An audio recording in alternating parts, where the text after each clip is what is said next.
No coração da Alemanha medieval, existia uma pequena cidade chamada Hamelin, um lugar pacato, cercado por montanhas e cortado pelo rio Weser. Mas em 1284, Hamelin enfrentou algo terrível, uma infestação de ratos. Eles invadiram casas, celeiros, mercados, comiam tudo, espalhavam doenças e traziam desespero. Os líderes da cidade prometeram recompensar qualquer um que os livrasse da praga. Foi então que um homem apareceu. Vestia roupas incomuns, coloridas e se apresentou como um caçador de ratos. Ele não carregava armadilhas nem veneno, apenas uma flauta, e disse: "Por um bom pagamento, eu salvarei a cidade." Desesperados, os governantes concordaram. O homem começou a tocar e algo inacreditável aconteceu. Ratos surgiram de todos os cantos, dos telhados, das ruas, dos esgotos. Hipnotizados pela melodia, seguiram o flautista pelas ruas de pedra até o rio. E ali, todos se afogaram. A cidade estava livre. Mas na hora de pagar, os líderes negaram a recompensa, riram, zombaram, desprezaram o estranho. O homem partiu, mas não esqueceu. E no dia 26 de junho de 1284, ele voltou. Só que agora, sua música era outra. E quem o seguiu não foram os ratos, foram as crianças da cidade. 130 meninos e meninas entre 4 e 14 anos. Caminharam com ele, encantados, até uma caverna ou montanha e nunca mais foram vistos. Apenas 1 ou 2 ficaram para trás. Um era coxo e não conseguiu acompanhar. Outro era surdo e não ouviu a música. A tragédia marcou Hamelin para sempre. Por séculos, a cidade evitou comemorar casamentos ou festividades naquele dia. Há registros em vitrais antigos, crônicas medievais e até inscrições nos muros da cidade. Alguns estudiosos sugerem que a história pode simbolizar uma epidemia, uma migração forçada ou até um recrutamento de crianças para guerras. Mas uma coisa é certa: o mistério do flautista se tornou um aviso sombrio sobre promessas quebradas, líderes corruptos e a perda do que mais se ama. Hoje, a história parece distante, mas se você olhar com atenção, perceberá que os flautistas continuam entre nós.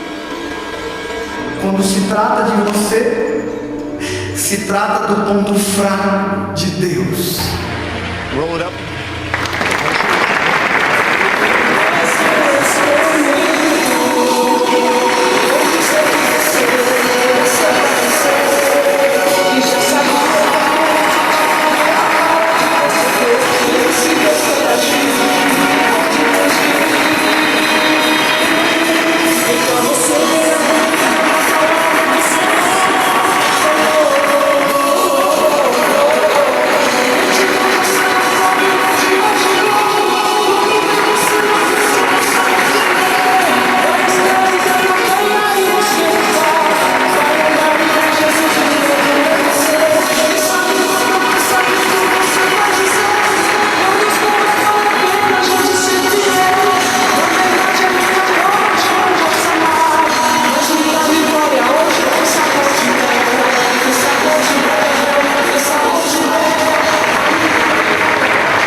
Não tocam flautas de madeira.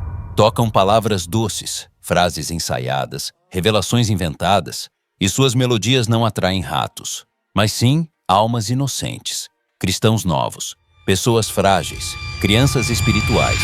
E enquanto suas músicas encantam, igrejas se enchem, mas corações se esvaziam de verdade. O evangelho some, a verdade se cala e a multidão caminha, rumo a uma caverna disfarçada de templo. A música deles é sedutora, mistura emoção, gritaria, manipulação, muitas vezes teatralidade religiosa. É comum ver profecias genéricas, objetos ungidos à venda, campanhas com propósitos que parecem mais feitiçaria do que fé cristã. Seus púlpitos são palcos, seus sermões, scripts, suas igrejas, empresas e seus fiéis são clientes. Eles sabem o que dizer, sabem como mexer com a alma cansada. Como flautistas espirituais, vão conduzindo uma multidão sem discernimento, rumo a doutrinas falsas, abusos financeiros e dependência emocional. O maior alvo desses líderes não são os fortes, nem os maduros na fé, mas sim os neófitos, os recém-convertidos, os desinformados. Aqueles que ainda não têm raiz, que confundem milagre com verdade, emoção com unção, ritual com fé. Como crianças, eles são fáceis de impressionar. E como na história de Hamelin, caminham sorrindo, sem perceber o precipício à frente. Por isso, Pedro alerta: haverá entre vós falsos mestres, que introduzirão encobertamente heresias destruidoras, e muitos seguirão as suas dissoluções. Segundo Pedro, capítulo 2, e versos 1 e 2. Não se engane, esses flautistas não estão tocando para libertar, estão tocando para dominar.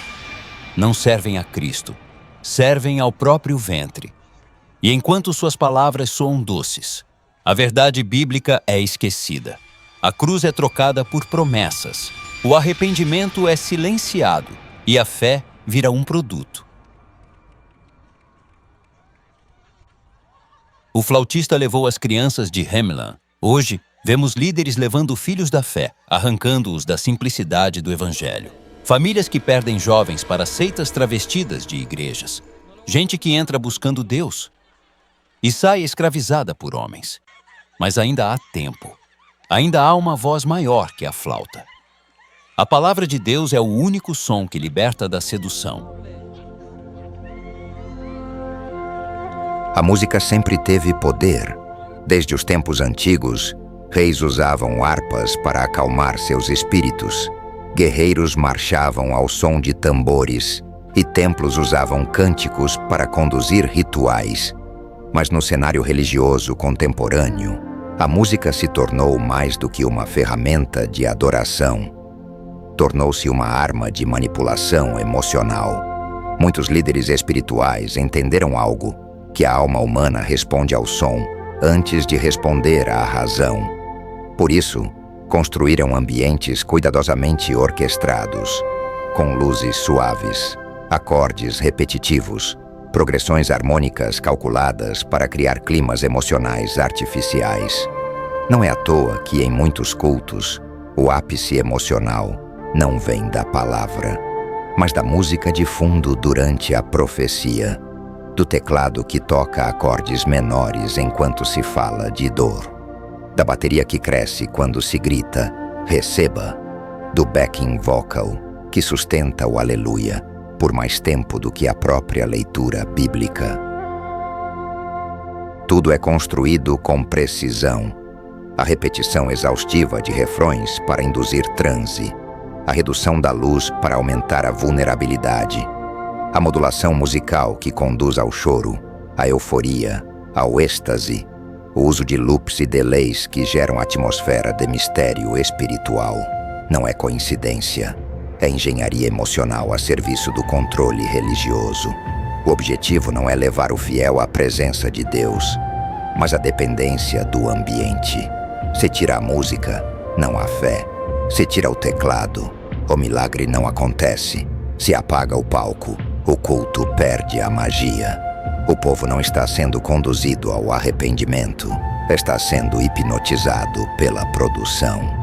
A unção genuína não precisa de trilha sonora. João Batista não tinha banda. Jesus não precisava de microfone. Os apóstolos não usavam teclados para pregar, mas os encantadores modernos confundem indução com unção. O Espírito Santo é trocado por efeitos sonoros e o mover de Deus por gatilhos psicológicos. O flautista de Hamelin encantava com música. Os flautistas de hoje fazem o mesmo. Eles sabem o que tocar, quando tocar, como tocar, porque entenderam que a música entra pelos ouvidos e domina o coração antes que a mente perceba o engano. Não estamos em guerra contra instrumentos, mas contra manipulações travestidas de adoração. A música deve elevar o espírito, não escravizar a alma. Deve glorificar a Deus, não emocionar para disfarçar heresias. A verdadeira adoração começa na palavra e não na progressão harmônica em Lá menor. O cérebro humano responde ao som em um nível profundo. Sons repetitivos e ritmos constantes têm o poder de mudar o estado de consciência de uma pessoa. Isso não é teoria da conspiração. é neurociência. O cérebro opera em diferentes tipos de ondas cerebrais. Ondas beta, de 13 a 30 Hz. Estado de alerta, atenção, pensamento lógico. Ondas alfa, 8 a 12 Hz. Relaxamento, leveza, estado meditativo. Ondas teta, 4 a 7 Hz. Sonolência, transe leve, estados de hipnose. Ondas delta, 0,5 a 3 Hz. Sono profundo. Quando você está em um culto onde a música tem batidas lentas, sons atmosféricos, repetições constantes, sua mente migra de beta para alfa e até teta. E nesses estados, o cérebro baixa sua defesa racional. Ou seja, você fica mais suscetível à sugestão, mais vulnerável emocionalmente e mais propenso a acreditar em qualquer coisa que o flautista disser. Essas práticas são semelhantes às usadas em sessões de hipnose e meditação guiada. Ambiente controlado, luz baixa, música suave, repetição de frases curtas, mantras ou refrões, movimentos corporais sincronizados, como levantar as mãos juntos, dançar ou marchar. Sugestão direta: sinta, veja, tome posse, receba. Com o fiel em estado alfa ou teta, o líder pode inserir qualquer ideia, por mais absurda que seja, que ele está curado, mesmo que continue doente, que está sendo abençoado, mesmo em ruína, que precisa plantar uma oferta para destravar o céu, que é um pequeno Deus, e que Deus existe para servir os seus desejos. Isso não é evangelho, é programação emocional mascarada de fé.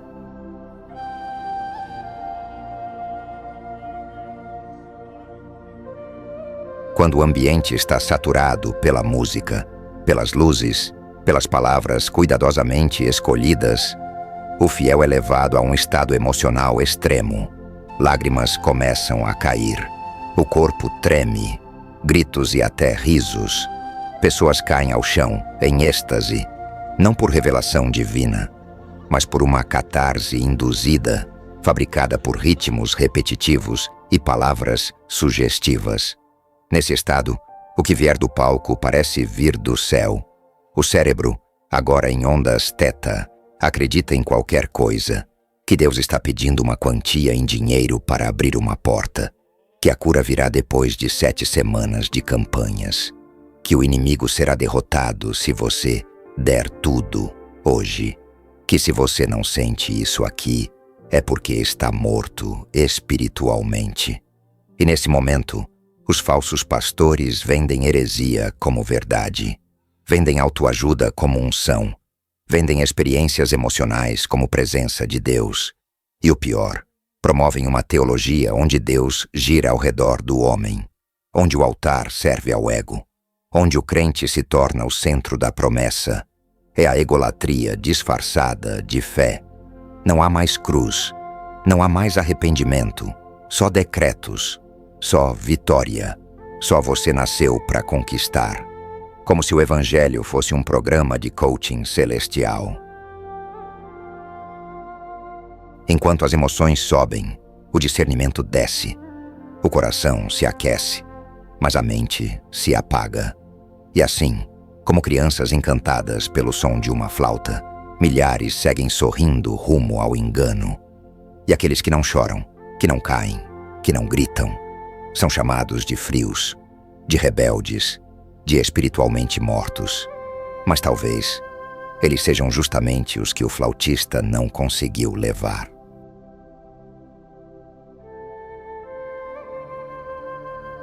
É por isso que a ordem de Jesus ainda ressoa como um grito no meio do engano. Vigiai. Mateus capítulo 26 e verso 41. Vigilância não é paranoia, é maturidade, é discernir entre o que emociona e o que edifica, entre o que impressiona e o que transforma, entre o Espírito Santo e o teatro ensaiado. A Bíblia alerta, porque virá tempo em que não suportarão a sã doutrina, mas tendo comichão nos ouvidos, amontoarão para si doutores conforme as suas próprias concupiscências. 2 Timóteo capítulo 4 e verso 3. Esse tempo chegou. Ele está aqui. A única forma de resistir aos encantadores é crescer. Maturidade espiritual não é apenas conhecimento bíblico, é também independência emocional dos apelos manipuladores. Crentes maduros não se movem por gritos, mas pela palavra. Não vivem atrás de campanhas, mas da cruz. Não caem por qualquer vento de doutrina, porque tem raiz na verdade. A música pode ser linda, mas se não aponta para Cristo, é apenas distração sonora. O culto pode ser forte, mas se não leva ao arrependimento, é um show vazio com etiqueta evangélica. Deus não quer te deixar emocionado, Ele quer te deixar transformado. O flautista de Hamelin levou crianças por não terem proteção. Hoje, falsos pastores conduzem multidões pela falta de discernimento. Mas existe uma voz que silencia toda a flauta. Uma verdade que rompe qualquer ilusão. Uma cruz que desfaz toda performance. A voz do bom pastor ainda chama. E ele não manipula, ele guia. Não encanta, ele liberta. Quem tem ouvidos, ouça.